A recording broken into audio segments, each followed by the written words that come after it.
नमस्कार मेरे प्यारे साथियों, आपका फिर से स्वागत है आपके अपने YouTube चैनल KRS क्लासेज में। जैसा कि आप सभी को पता है कि हमने 10th क्लास साइंस का चैप्टर नंबर फर्स्ट स्टार्ट कर रखा था, जिसका नाम रासायनिक अभिक्रिया एवं समीकरण था। ठीक है, वो इसमें हम रासायनिक समीकरण किसे कहते हैं, शब्द समीकरण, ढांचा समीकरण और रासायनिक अभिक्रिया किस तरीके से होती है उसके बारे में डिस्कस कर चुके थे।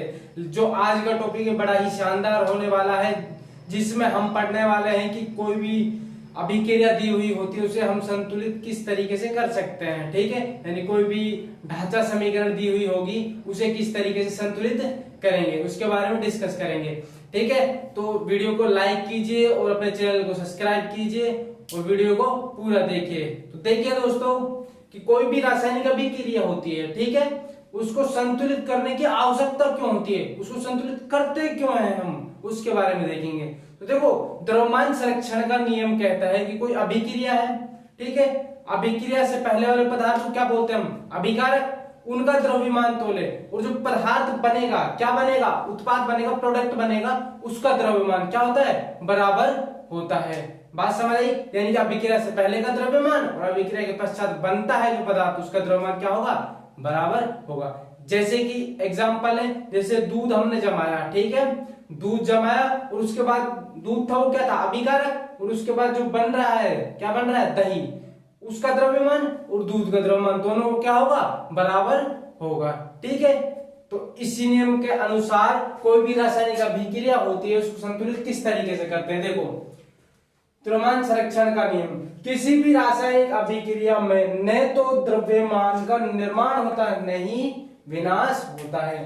तो देखो निष्कर्ष क्या है, किसी रासायनिक अभिक्रिया के पहले अभिकारक एवं अभिक्रिया के पश्चात बनने वाले पदार्थ यानी उत्पाद में भाग लेने वाले परमाणु की संख्या क्या होती है, बराबर होती है। तो देखो एक एग्जांपल से समझते हैं किस तरीके से।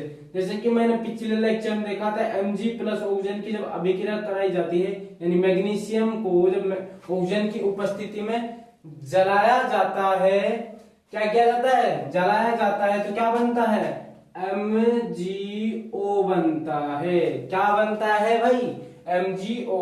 और हम जो निष्कर्ष निकाला है इस नियम से वो क्या है कि अभिकारक होते हैं और अभिकारक के पश्चात उत्पाद बनते हैं, उनके परमाणु की संख्या होती है ना, ये भी द्रव्यमान का नियम है, द्रव्यमान संरक्षण का नियम। ठीक है, कि जो अभिकारक भाग होते हैं और उत्पाद भाग होते हैं उनमें दोनों में परमाणुओं की संख्या होती है ना, जो वो क्या होती है, एक्चुअल में बराबर होती है। देखो किस तरीके से, यहाँ पर मैग्नीशियम कितना है, अकेला है ना, एक ही तो है, उत्पाद भाग में देखो एक है। बात समझ आई? लेकिन यहां देखो, यहां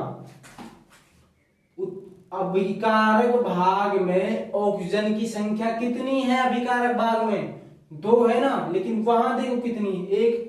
तो क्या बराबर है, क्या नहीं है? तो बराबर किस तरीके से करेंगे, देखो मुझे संतुलित करना सिखाऊंगा अभी, लेकिन पहले देख लो क्या नियम है। तो देखो यहां पर क्या कर दिया, दो, यानी कि जो दो है ना इससे भी गुणा है, यानी इनकी भी संख्या दो है और मैग्नीशियम की भी संख्या क्या है, दो है, यानी ये दो है ना जो बाहर, इन दोनों से गुणा है।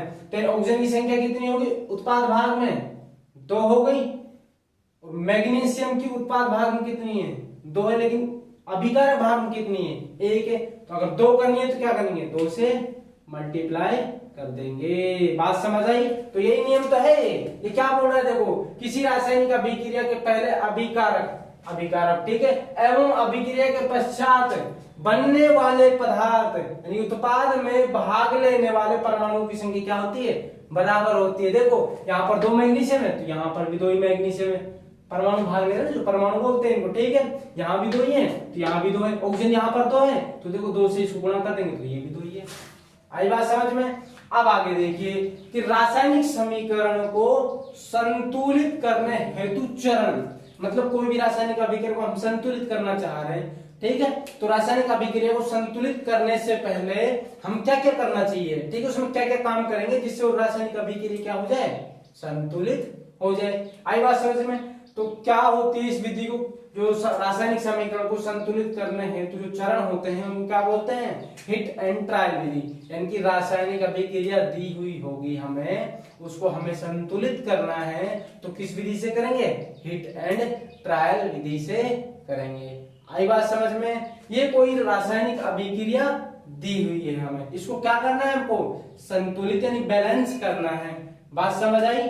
तो देखो स्टेप चरण फर्स्ट में क्या करेंगे, सबसे पहले दी गई अभिक्रिया में सूत्र एवं यौगिकों के चारों ओर बॉक्स बना देते हैं। जो सूत्र दे रखे हैं और यौगिक दे रखे हैं, इनके चारों तरफ क्या बना देना है, हमको बॉक्स बना देना है। बात समझ आई। तो बॉक्स बना देते हैं सबसे पहले। ये लो मैंने बॉक्स बना दिया, ये लीजिए मैंने बॉक्स बना दिया, ये लो मैंने बॉक्स बना दिया। अबे बॉक्स क्यों बनाए, ये भी तो रीजन होना चाहिए कि ये बॉक्स हमने बनाए, तो बनाए क्यों, तो इसका रीजन मैं बता रहा हूं। देखो अभी मैंने ये अभिक्रिया संतुलित की थी नहीं की थी, क्या मैंने ऐसे लिखा, ऐसे लिखा क्या, टू लगा दे, यहां पर लगाया क्या, नहीं लगाया ना। तो क्या करना होता है, जो भी छेड़छाड़ करनी होती है हमको सूत्र के आगे ही करनी होती है। 2 से मल्टीप्लाई कर दिया, यहां पर देखो मैंने नहीं लगाया, यहां पर ऐसे लगा देता, नहीं तुम्हें कैसे लगा देता, इस तरीके से, लेकिन मैंने क्या किया है, आगे ही लगाया है। आई बात समझ में। इसीलिए क्या कर देते हैं, सबसे पहले बॉक्स बना देते हैं। क्लियर है यहां तक। आगे देखो स्टेप सेकंड में अभिक्रिया में उपस्थित विभिन्न प्रकार के तत्वों की सूची बनाते हैं। क्या बनाते हैं, जो अभिक्रिया में परमाणु यौगिक दे रखे हैं, सूत्र दे रखे हैं, उनकी क्या बनानी है, सूची बनानी है। इस तरीके से देखो मैंने स्टेप नंबर सेकंड की कहां सूची बनाई है, यहां पर बना रखी है। ठीक है, आई बात समझ में। तो देखो जो रिएक्शन थी, अभिक्रिया थी, ये थी हमारी, उसकी सूची देखो कि अभिक्रिया में कितने प्रकार के परमाणु भाग ले रहे हैं, उसकी सूची बनानी है। आई बात समझ में। पहले क्या है, Fe, तो मैंने देखो Fe लिख दिया। उसके बाद क्या है, हाइड्रोजन भी भाग ले रहा है, अकेले अकेले लिख रहे हैं, बात समझ आई। हाइड्रोजन भाग ले रहा है तो मैंने क्या लिख दिया, हाइड्रोजन लिख दिया। ठीक है, और क्या ले रहा है भाग, ऑक्सीजन भी ले रहा है ना, तो ये लो मैंने ऑक्सीजन भी ले लिया। इधर भी वही बात है, लोहा Fe, ऑक्सीजन, हाइड्रोजन, बात हुई है। ठीक है, तो मैंने लिख लिया। अब देखो अगली स्टेप में क्या करते हैं, सबसे पहले अधिक परमाणु वाले यौगिक को संतुलित करते हैं। यौगिक कहलाता है, देखो ये जो बना हुआ है ना, इसको क्या कहेंगे, यौगिक। ये अकेला है जिसको क्या कहेंगे हम, इसको कहेंगे परमाणु। ठीक है, यौगिक है। आई बात समझ में। जो सबसे ज्यादा परमाणु वाले यौगिक होते हैं उनको क्या करना है, उनको पहले संतुलित करना है। तो देखो सबसे पहले अभिकारक भाग में देखेंगे और किसको देखेंगे, Fe को देखेंगे कि उसके कितने परमाणु हैं। इनके नंबर लिख देता हूं, कितने परमाणु भाग ले रहे हैं, 1 2 3 परमाणु भाग ले रहे हैं। तो सबसे पहले किसको संतुलित करना है हमको, अभिकारक भाग में Fe को संतुलित करना। देखते हैं कि अभिकारक भाग में Fe के परमाणु कितने हैं। मैं एक बार इस रिएक्शन को, जो रिएक्शन वहां दे रहे हैं, किसको यहां लिख लूंगा। ठीक है, क्योंकि बार बार से वहां नहीं जाना पड़ेगा। देखो Fe प्लस में H2O, जब अभिक्रिया कराई जाती है तो क्या बनता है, Fe3O4 प्लस में हाइड्रोजन गैस क्या करती है, बाहर निकलती है। आई बात समझ में। आगे देखो, अब यहां पर अभिकारक भाग में जो Fe है उसके कितने परमाणु, भाई एक ही तो है, एक से गुणा करेंगे तो एक ही है ना, तो कितना लिख दिया, एक लिख दिया हमने, लो ये लिख दिया। आई बात समझ में। अब उत्पाद भाग में देखो Fe के कितने परमाणु, देखो यहाँ Fe यहाँ कहा रहा, ये रहा। तो Fe के कितने परमाणु हैं, 3। कितने परमाणु भाई, 3 परमाणु। तो क्या करेंगे, 3 लिख देंगे, लिख दिया। देखो अभिकारक भाग में देखा Fe के कितने परमाणु, 1। उत्पाद भाग में देखा Fe के कितने परमाणु, 3। तो लिख दिया दोनों साइड मैंने। आगे देखो, आप किसको संतुलित करेंगे, हाइड्रोजन को देखते हैं। देखो उत्पाद भाग में हाइड्रोजन कितने परमाणु हैं, 2। कितने परमाणु हैं, 2। तो मैंने 2 लिख दिया, यहां तो कोई प्रॉब्लम नहीं है। आगे देखो उत्पाद भाग में देखो हाइड्रोजन कितने हैं, 2 है ना, तो ये लो मैंने 2 लगा दिए इधर। आप किसकी बारी, बारी बारी सबकी बारी, अब किसकी बारी आएगी, ऑक्सीजन की बारी आएगी। तो देखो ऑक्सीजन को अभिकारक भाग में देखो अकेला है ना भाई, यहाँ पर कितने हैं, अकेला ही तो है, तो ये लो मैंने लिख दिया लो अकेला। यहाँ पर देखो उत्पाद भाग में ऑक्सीजन की संख्या कितनी, वो 4 है, कितनी है भाई 4, तो मैंने ये लो यहाँ 4 लिख दिया। अब बताओ कोई प्रॉब्लम है तो, क्या क्या ये अभिक्रिया संतुलित है, तो देखो अभिक्रिया संतुलित का किस तरीके से पता चलेगा, यहाँ पर अभिकारक भाग में Fe के कितने परमाणु 1, लेकिन उत्पाद भाग में कितने हैं 3। तो नियम क्या कहता है कि अभिक्रिया में अभिकारकों और बनने वाला पदार्थ होता है उत्पाद, उसके परमाणु संख्या क्या होती है, बराबर होती है। यही तो नियम कहता है हमारा, कहता नहीं कहता कि अभिकारक होते हैं और अभिक्रिया के पश्चात जो उत्पाद बनता है अभिकारक भाग में और उत्पाद भाग में परमाणु की जो संख्या होती है दोनों साइड क्या होती है, बराबर होती है। यही तो कहता है, तो करते हैं बराबर, किस तरीके से करना है। अब देखो अगर यहां पर देखो, यहां पर अभिकारक भाग में सॉरी उत्पाद भाग में अब कितनी है फी की संख्या 3 है, उधर कितनी है 1 है, तो इसको संतुलित करेंगे तो किससे गुणा कर देंगे, 3 से मल्टीप्लाई नहीं कर देंगे। अगर मेरे को Fe अभिकारक भाग में भी 3 ही बनाना है, जिस प्रकार उत्पाद भाग में 3 है, तो 3 से गुणा कर दिया तो Fe कितना हो जाएगा, 3 हो जाएगा। मैं उधर देखो गुणा कर देता हूं, क्या कर देता हूं, गुणा कर देता हूं, आई बात समझ में, तो 3 हो गया, बाकी बाद में कर लेंगे, एक बार यहां पर संतुलित कर लेते हैं, ठीक है। अब ये संतुलित हो गए क्योंकि देखो Fe इधर भी 3 हो जाएगा, ये हो गया इधर 3, लोग इधर कर ही लेते हैं ना एक बार, ये 3 हो गया, ठीक है, और उत्पाद भाग में कितना हो गया 3। अब आगे देखे हाइड्रोजन की बात करते हैं। हाइड्रोजन यहाँ पर कितना है 2 है, और इधर भी क्या है 2 ही है, यानी कि अभिकारक भाग में और उत्पाद भाग में हाइड्रोजन संख्या कैसी है भाई, बराबर है। अभी इसको नहीं छेड़ना है। अब आगे देखते हैं, यहाँ पर अभिकारक भाग में ऑक्सीजन की संख्या कितनी है, ये देखो यहाँ पर अकेला है ना ऑक्सीजन, कितना है अकेला है, और उत्पाद भाग में देखो कितना है भाई 4, तो क्या करेंगे अभिकारक भाग में 4 से गुणा नहीं कर देंगे, ये लो मैंने 4 से गुणा कर दिया, नहीं कर दिया। अब यहां पर भी 4 हो गए और यहां पर भी 4 हो गए, दोनों साइड अभिकारक भाग में भी ऑक्सीजन की संख्या 4 हो जाएगी, ये लो इसको मैं गुणा कर देता हूं, ये लो 4 से गुणा कर दिया, ठीक है।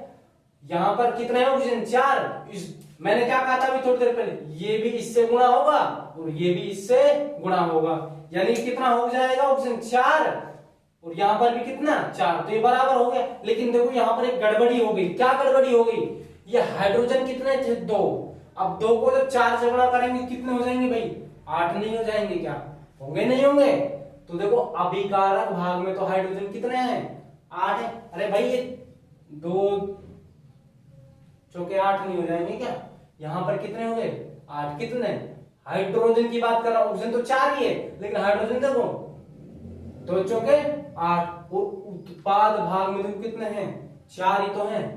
यहां पर तो हाइड्रोजन 4 से जब मैंने इसको किसको गुणा किया था H2O को गुणा किया था अभिकारक भाग में, तो 4 से हाइड्रोजन यहां भी तो गुणा हो जाएगा, क्योंकि देखो ये हाइड्रोजन इससे भी तो गुणा हो गया, ठीक है। इनकी संख्या कितनी हो गई 8, अभिकारक भाग में हाइड्रोजन की संख्या कितनी हो गई 8। अब उत्पाद भाग में भी हमको क्या करनी है 8, तो किससे गुणा कर दूं मैं इसको, बोलो भाई, इसको मैं 4 से गुणा कर दूं तो कितना हो जाएगा, ये भी 8 हो जाएगा, यानी कि यहां इसके आगे उत्पाद भाग में कितना लगाना है भाई 4, कितना लगाना है भाई 4 लगा देना, ये लो अभिक्रिया संतुलित हो गई। देखो यहाँ पर Fe कितने परमाणु है 3, इधर भी देखो 3 है या नहीं है 3, यहाँ पर देखो हाइड्रोजन के कितने परमाणु 2 चौके 8, यहाँ पर देखो 2 चौके 8, उत्पाद भाग में भी ऑक्सीजन देखो 4 है ना ऑक्सीजन, और यहाँ पर भी कितने 4, तो ये अभिक्रिया क्या हो गई हमारी संतुलित हो गई। अब यहाँ पर लिख देते हैं उन सभी को, तो देखो यहां पर हमने 4 से मल्टीप्लाई किया था, ठीक है, यहाँ पर 4 से मल्टीप्लाई किया था और यहाँ पर भी किससे किया था, 4 से गुणा कर दिया था। अब क्या हो गई अभिक्रिया, संतुलित हो जाती है। आई बात समझ में। बाकी अभी बहुत क्वेश्चन करने वाले हैं इस तरीके से, बहुत क्वेश्चन, सब चीजें क्लियर हो जाएंगे, ठीक है। आगे कुछ चरण और बचे हुए इसके, तो वो भी आगे देख लेते हैं। एक बार इसको उतार लो फिर मिटा देता हूं, ठीक है। देखो स्टेप 4 देखते हैं कि क्या किया है। इस प्रकार जो हमने पीछे क्या वो लिखा हुआ है, कुछ नहीं लिखा हुआ है अलग से। इस प्रकार जांच करते हुए एक के बाद एक परमाणु चुनकर उसे संतुलित करते हैं। हमने पहले क्या चुना था, Fe चुना था, पीछे सूची बनाई थी वहां, तो Fe चुना था। Fe के कितने परमाणु थे, 3। तो अभिकार भाग में कितने थे, 1 था, और उत्पादक भाग में कितने थे, 3। तो हमने दोनों क्या कर दिया, संतुलित कर दिया है। इसी प्रकार हाइड्रोजन को उठाया और किसको उठाया, ऑक्सीजन को उठाया, तो सबको क्या कर दिया, संतुलित कर दिया है, ठीक है। तो स्टेप 4 देखते हैं, स्टेप 5 देखते हैं, इंपॉर्टेंट है थोड़ा। जब रासायनिक अभिक्रिया संतुलित हो जाती है, मतलब कोई भी अभिक्रिया है इस तरीके संतुलित हो गई, कंप्लीट है, ठीक है, हो जाती है, तो यौगिकों और परमाणुओं की भौतिक अवस्थाओं को लिखते हैं। तो एक बात बताओ, भौतिक अवस्थाएं क्या होती है, ये कैसा है, ठोस है ना, और जो हमारे चारों तरफ ये हवा है जिसको हम सांस के रूप में, ये क्या है, ऑक्सीजन है ना, ठीक है। और जल पीते हैं जिसकी अवस्था कैसी, लिक्विड है ना, जल की तरह है, ठीक है, बहने का गुण पाया जाता है, ठीक है, बात समझ आई। तो ये देखो भौतिक अवस्था ये होती है, यानी कि ठोस है, गैस है, द्रव है, ठीक है। अब कोई भी अभिक्रिया ली हुई है, अभिक्रिया दी हुई है, उसकी अवस्थाएं किस तरीके से हैं। ये लोहा होता है, वो कैसा होता है, सॉलिड। सॉलिड मतलब क्या होता है, ठोस। कैसा होता है, ठोस। लिक्विड मतलब जल, जल की तरह, ठीक है। गैस मतलब गैस। एक्वस मतलब जलीय विलीन, इसके बारे में भी बताने में। देखो जलीय विलीन क्या होता है, जलीय विलीन, जल में घोला गया कोई भी अन्य पदार्थ से जो विलयन बनता है उसको क्या कहते हैं, जलीय विलयन कहते हैं। जैसे कि देखो जल लिया, पानी में क्या डाल दी, चीनी डाल दी, जो उनका घोल मिलकर बनेगा उसको क्या कहेंगे, जलीय विलयन कहेंगे। यानी शिकंजी को क्या कहेंगे, जलीय विलयन कहेंगे। इसी तरीके से अगर जल में हम नमक डाल दे, ठीक है, तो नमक डाल दे, जो बनेगा, जो लिक्विड विलयन बनेगा, उसे क्या कहेंगे, जलीय विलयन कहेंगे। जल में घोला गया पदार्थ जो बना है, जो उसको क्या कहेंगे, जलीय विलयन कहेंगे। आई बात समझ में। तो देखो इनकी अवस्थाएं होती है, उनको लिखना भी बहुत आवश्यक होता है। तो देखो लोहा होता है, वो कैसा होता है, ठोस होता है ना भाई। तो ठोस के लिए किसको प्रदर्शित करेंगे, एस से, यानी इस तरीके से लिख देंगे। अगला देखो ये क्या है, अभिकारक, जल है ना, जल क्या होता है, लिक्विड, यानी किससे प्रदर्शित करेंगे, एल से प्रदर्शित करेंगे। आई बात समझ में। उसके बाद देखो तो जो लोहे पर जंग लग जाता है वो कैसा होता है, ठोस ही तो होता है ना, तो इसको क्या लिख देते हैं, सॉलिड लिख देते हैं। आई बात समझ में। अब ये होता है जो हाइड्रोजन, ये गैस होती है, तीर का चिन्ह लगा देते हैं ऊपर, ठीक है, गैस होती है जिसके ऊपर, ठीक है। तो ये गैस होती है जिसको किससे प्रदर्शित करेंगे, हाइड्रोजन में गैस ही तो होती है, जी से प्रदर्शित करते हैं। आई बात समझ नहीं आई, ठीक है, यहां तक आपको क्लियर हो गया होगा, मैं आशा करता हूं इस चीज का। तो देखो अगर कोई भी प्रॉब्लम आती है तो कमेंट बॉक्स में जरूर लिखिए, ठीक है। अब देखो स्टेप नंबर 6, जब रासायनिक अभिक्रिया की भौतिक अवस्थाओं को लिख दिया जाता है, यानी भौतिक अवस्थाओं को लिख दिया जाता है और रासायनिक अभिक्रिया क्या हो जाती है, संतुलित हो जाती है।